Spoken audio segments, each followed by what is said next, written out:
یہ بڑا معروف واقعہ ہے یہ چاند کے ٹکڑے ہونے والا.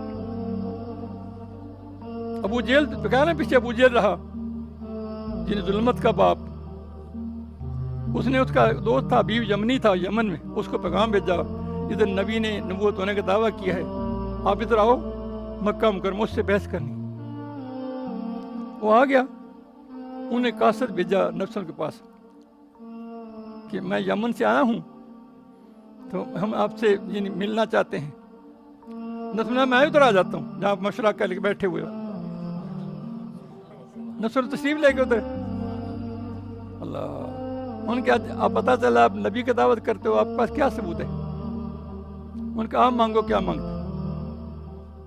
ان کے چاندی کے چاند چمک رہا ہے, اس کے 2 ٹکڑے کر کے دکھاؤ. میرے 2 سوال ہے. کہتے میرے 2 سوال ہیں. پہلا سوال یہ کہ چاند کے 2 ٹکڑے کر کے تھا, دوسرا بعد میں بتاؤں گا. سناؤ میرے ساتھ آؤ. اور ایسے اشارہ کیا 2 چاند بڑی در اشارہ کیا انگلی کا. کتنے لوگوں نے. اس نے کہا دوسرا سوال کہتے نفس فرماتے ہیں آپ پوچھو گے کہ میں خود بتا دوں.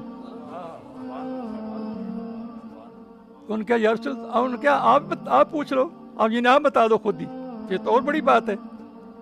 ان کا تیری بیٹی جوان ہے, لنگڑی ہے, لولی ہے, پاج ہے, اندھی ہے, تو اسے تنگ ہے, یا کہتا ٹھیک ہو جائے یا پھر مر جائے. لے میں دعا کرتا ہوں ٹھیک ہو جائے. وہ کتنے لوگوں نے کلمہ پڑھ لیا. ابو جہل کہتا ہے یہ جادو ہے, جادو جادو. سمجھا رہی بات کی. جن نے ماننا تھا وہ مان گئے, جن نے نہیں مانا تھا مردود ہو گئے. اللہ, ایسی شان والا نبی جن کے امتی ہیں.